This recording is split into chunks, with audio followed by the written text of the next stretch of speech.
Yeah, yeah. Yo, yo, what's up?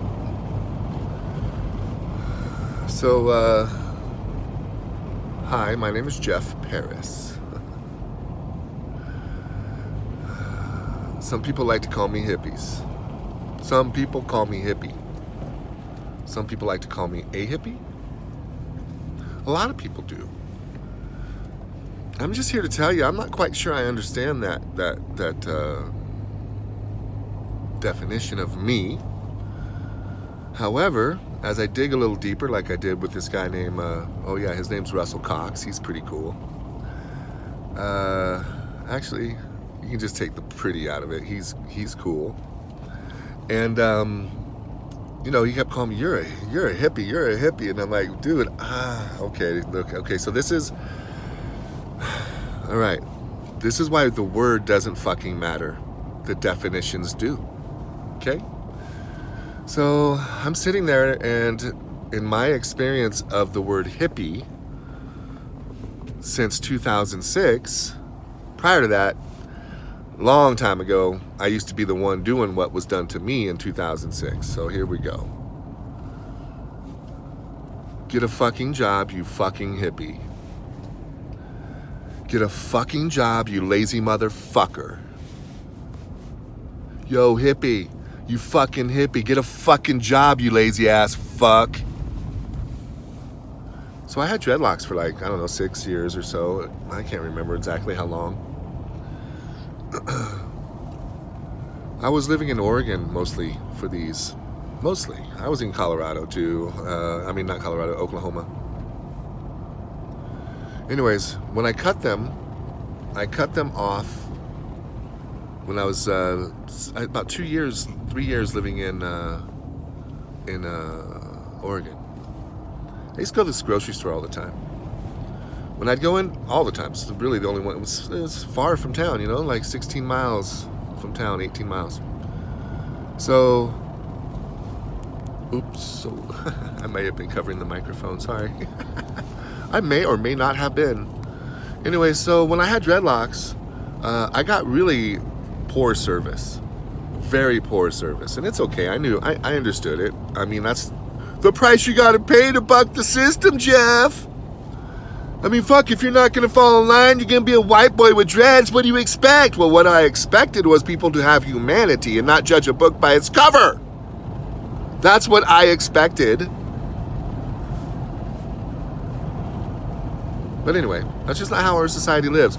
They rock out, born to be wild, and then they see a guy living wildly and they frown upon it. It's fucked up. It's crazy. Anyway.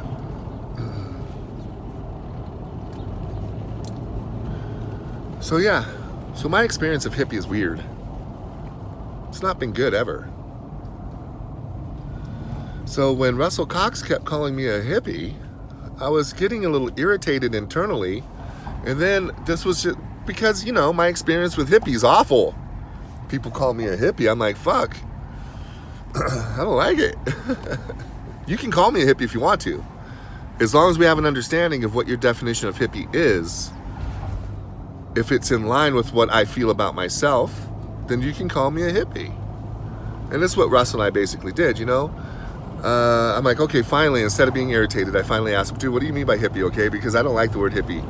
I've not had a good experience with it. He's like, no, hippie is like, and how he explained it basically turns out to be, I'm a solution-oriented thinker. That's how I refer to myself.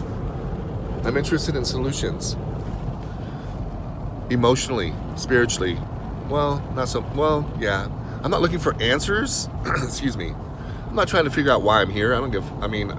For me, I've already concluded why I'm here, and that's to experience my creator. Okay? That's why I'm here. To experience you, a piece of the creator like me. Because it was getting boring being everything and nothing. So I'm glad that we splintered so we could experience ourselves. It's great.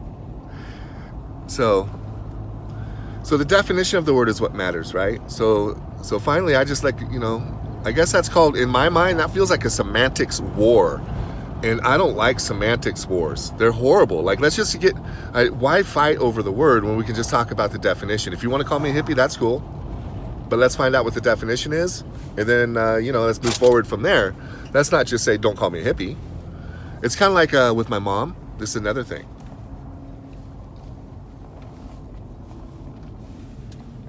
God, my lips are dry. I'm sorry. So, I'm not religious. I love God. I think God and religion are polar opposites. Religion represents control. God represents freedom. I don't know. It's just, so religion just doesn't work for me. So it took me about 10 years to get over the word blessed as being a church word. Okay, it took me 10 years to redefine the word blessed. In the meantime, I was using the word, I know it was hard, fuck. It wasn't even hard, it just took a long time because I'm stubborn. So in the meantime, I used words like lucky and fortunate. But the meaning behind those two words was exactly the same as what a person would mean if they said blessed. My mom could not hurdle this. She could not do it. She could not jump this hurdle. The one I did with Russell Cox with hippie. She could not do it with lucky or fortunate. She could not when I hear Russell say hippie now, I just hear in my head all that registered is solution-oriented thinker. I just translate it into my own language. My mom couldn't do that. She could not translate fortunate into blessed. She would yell at me. Lucky? You're not lucky. You're blessed, son. I'm like, that's what I mean. I just don't like the word blessed. I think it's boring. It's been overused. It's cliched. And so now fortunate and lucky are too. So I'm going to have to come up with a new word. But anyway.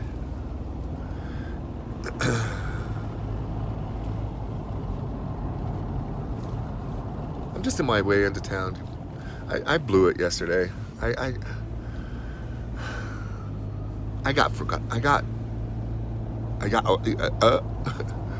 forgetful yesterday. I was supposed to buy a couple of things. I just was all in my own head so deeply for some reason that I just drove back into camp, without getting the supplies I went into town for.